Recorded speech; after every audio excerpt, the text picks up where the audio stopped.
네, 대장암은 흔히들 서구형 선진국 암이라고 불리는데요. 그 이유가 서양인들은 고열량의 음식을 많이 먹고 또 섬유질 섭취를 부족하게 해서 대장암에 잘 걸리기 때문이라고 합니다.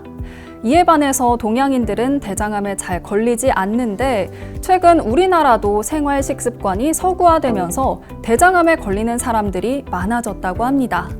네, 울산 지역 암센터와 함께하는 친절한 울닥터 4대암 특집. 오늘은 그 마지막 주제인 대장암에 대해서 이야기 나눠보겠습니다.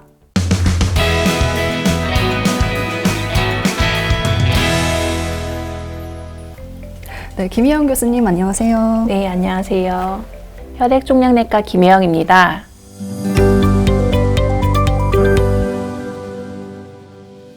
좋은 촬영 기회를 주셔서 감사합니다. 부족한 외래 진료 시간으로 충분히 답해드리지 못했던 대장암에 대한 환자분들의 여러 궁금증이 많이 해소되었으면 합니다. 네, 교수님과 함께 오늘 대장암에 대해서 자세히 이야기 나눠보도록 하겠습니다. 네, 최근에 대장암이 눈에 띄게 증가하고 있다고 합니다.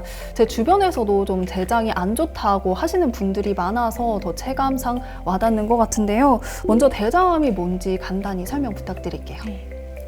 대장암이란 대장에 생긴 암세포로 이루어진 악성 종양을 말합니다. 대장은 크게 결장과 직장으로 구분되는데 암이 발생하는 위치에 따라 결장에 생기는 암을 결장암, 직장에 생기는 암을 직장암이라고 하고 이를 통칭해서 대장암 또는 결장직장암이라고 합니다.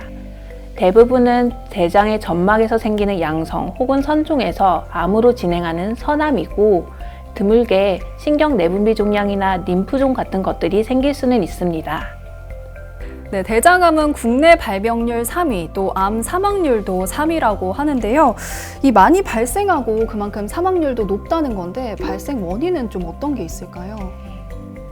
대장암 발병의 위험 요인으로는 50세 이상의 연령, 식생활, 비만, 음주, 흡연 등이 있습니다.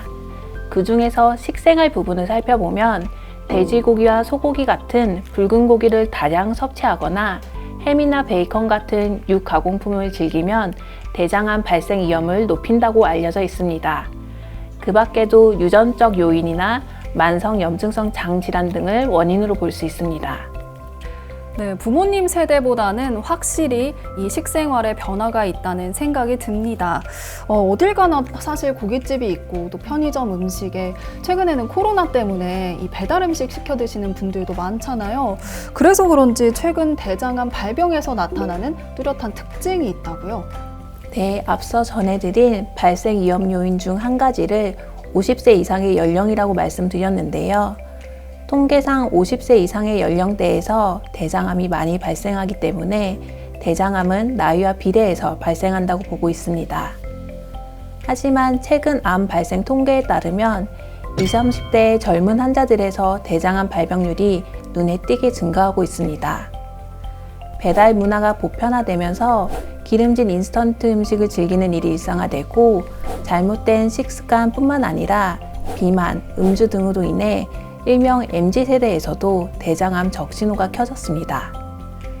50대 이상의 중장년층은 증상이 없어도 건강검진을 통해 조기에 발견하는 경우가 많아 적절한 치료 시기를 놓치지 않는 반면에 스스로 건강하다고 생각하는 20, 30대는 혈변이나 변비, 체중 감소 등 대장암 증상이 나타나도 대수롭지 않게 생각하고 병원을 찾지 않아서 그만큼 치료 시기가 늦어지는 문제가 생기고 있습니다. 이제는 젊다고 안심할 수는 없기 때문에 대장암에 대한 경각심을 가지고 반드시 생활 습관과 식생활 교정이 필요합니다. 네, 저도 교수님 말씀을 들으니까 정말 아차 싶은데요. 아마도 이 방송을 보고 계시는 여러분들도 비슷한 생각을 느끼셨을 것 같습니다. 이제는 나이가 들어서 아픈 게 아니라 내 식생활 때문에 아플 수도 있다는 점 명심하셔야겠습니다. 네, 대장암에 걸렸다면 그렇다면 내 몸에 좀 신호들을 보낼 것 같은데요. 어떤 것들이 있을까요? 대장암의 주된 증상으로는 배변 습관의 변화, 설사, 변비, 혈변 또는 점액변, 복통 등으로 다양하게 나타날 수 있습니다. 초기에 대장암이 의심되는 이러한 증상들이 나타났을 때 놓치지 않는 것이 가장 중요한데요. 하지만 이와 같은 증상은 대장암이 아니더라도 나타날 수 있기 때문에 대장암만의 특이적인 증상이라고는 볼 수 없습니다. 심지어 무증상인 경우도 굉장히 많습니다. 대장암 진단을 받은 환자 중에 이런 증상이 없었지만 건강검진에서 대장암이 발견된 사례도 많았습니다. 따라서 이런 이유로 국가에서도 암 검진 사업을 하고 있고 대장 내시경을 정기적으로 받도록 권고하고 있습니다.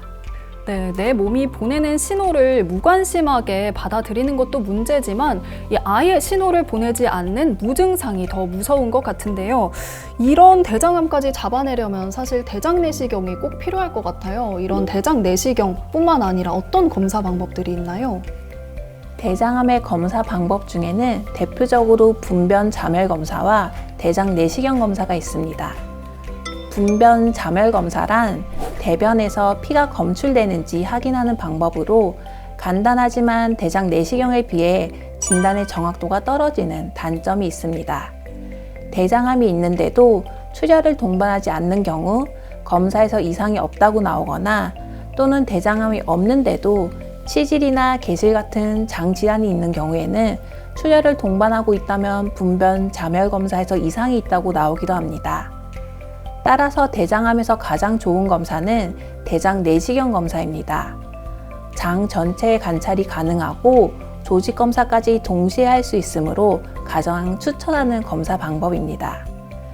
일반적으로 45세가 되면 증상이 없더라도 대장 내시경을 하는 것을 권고하고 대장암이 없더라도 이상이 있는 경우 3에서 5년마다 추적 관찰 검사를 하는 것을 권합니다.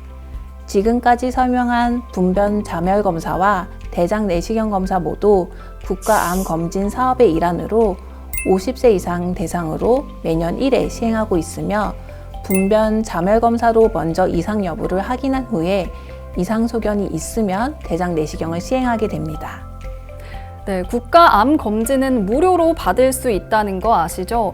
대상자라고 하신다면 반드시 받아보시고 혹시 대상자가 아니라고 하더라도 정기적으로 받아보시는 게 좋을 것 같습니다. 네, 김혜영 교수님과 대장암에 대해서 본격적으로 더 이야기 나눠보겠습니다. 이게 대장암 검사를 했는데 만약에 정말 대장암으로 나왔다. 그렇다면 치료 방법은 또 어떻게 되는 걸까요? 점막 또는 점막 하층암 같이 조기 대장암의 경우에는 내시경적 절제술을 통해 치료가 가능하지만 어느 정도 진행이 된 경우에는 대개 수술과 항암 치료 또는 방사선 치료를 병행하게 됩니다. 이 중에서 가장 중요한 것은 수술이 가능한가이고 항암 치료의 경우 수술 후 재발 위험을 낮추기 위한 보조적인 요법으로 시행이 되거나 또는 전이나 재발이 있어 수술이 불가능한 경우에 질병의 진행을 늦추고 환자의 생명을 연장하기 위해 완화적인 목적으로 항암 치료를 시행하게 됩니다. 항문에 가까운 직장암의 경우에는 수술 전에 항문을 살리기 위해서 항암 치료와 방사선 치료를 동시에 시행해서 암의 크기를 줄이거나 직장암 수술 후 재발을 방지하기 위해 방사선 치료를 추가로 시행할 수 있습니다. 네, 대장암 진단을 받은 후에 수술이 가능한지 가능하지 않은지 그 판단 여부가 중요하다고 설명을 해주셨는데요. 그렇다면 자기 대장암처럼 좀 많이 진행이 된 경우에는 수술이 좀 어려운 걸까요?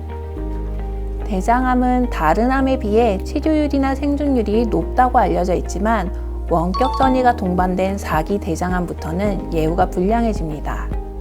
그런데 진료하다 보면 4기 대장암은 수술이 가능한 경우도 있다는데 저는 수술이 안 되나요? 라고 묻는 환자들이 많습니다. 최근 전이성 대장암 환자를 진료한 경우에는 다학제 진료를 진행하고 있는데요. 영상의학과, 대장학문외과, 방사선종양학과, 종양내과 등 여러 진료과의 전문의가 모여 대장암 환자 개개인의 질병 상태를 평가하고 치료 방향을 결정하게 되는데 이때 다학제 전문의의 진료와 더불어 가장 중요한 것이 기술적으로 대장암 절제가 가능한지, 종양학적으로 치료의 예후가 좋은지 여부를 보는 것입니다. 만약 다학제 진료 후에 수술적으로 접근이 용이하고 종양학적으로 충분히 수술이 가능하다고 판단될 경우에는 근치적 목적의 수술과 함께 전신 항암 치료를 병행할 수 있습니다. 또한 현재까지 대장암의 여러 바이오마커와 표적 또는 항암 치료제에 있어 많은 발전이 있었는데요. 처음 진단 시에 수술이 어렵다고 판단된 경우라고 할지라도 표적 치료제와 항암 치료제, 병용요법을 통해 좋은 치료 반응을 얻게 된다면 수술적 절제 가능성을 추후에 다시 타진해 볼 수 있습니다.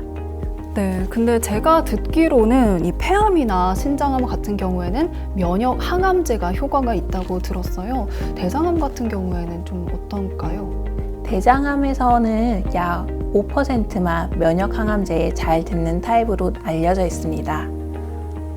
MSI 하이라고 표현을 하는데 쉽게 말해 암의 유전적인 돌연 변이가 많은 타입이 면역 항암제의 효과를 볼 수가 있고, 이런 경우에는 대개 유전성 대장암 질환인 린치 신드롬으로 진단이 되거나 아니면 굉장히 젊은 나이에 암을 진단받는 등 몇 가지 특징을 가지고 있는 경우가 많습니다. 반대로 약 95%의 환자들은 면역 항암제에 전혀 효과가 없기 때문에 일반적으로 암을 첫 진단하게 될 때 여러 검사를 통해서 어떤 약물이 잘 듣는지 확인한 이후에 적절한 항암제를 투약하게 됩니다. 네, 대장암 환자의 식생활도 좀 궁금한데요. 사실 대장암 환자에게는 식생활과 또 밀접한 관련이 있잖아요. 뭐 금지해야 하는 음식이나 그런 것들이 좀 있을까요? 대장암 수술을 한 경우에는 한 달 이내에 가식을 하지 않고 저잔사식을 통해 장 기능의 회복을 돕는 것이 좋습니다.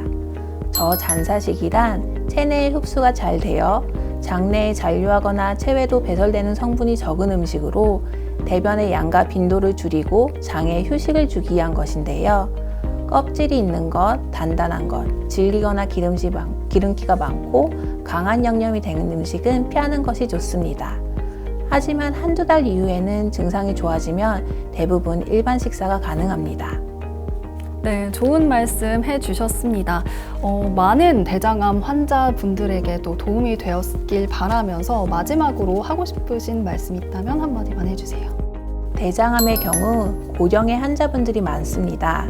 처음 진단된 경우에 수술에 대한 두려움 때문에 포기를 하거나 이미 전이가 동반된 4기 대장암의 경우 항암 치료에 대한 막연한 두려움 때문에 치료를 시도해보지도 않고 포기하는 분들이 많은데, 표적 치료제를 포함한 항암 치료제 외에도 여러 가지 보조 약물들이 굉장히 많이 좋아졌기 때문에 부작용을 어느 정도 관리하면서 항암 치료를 오래 잘 받으시는 분들이 많습니다.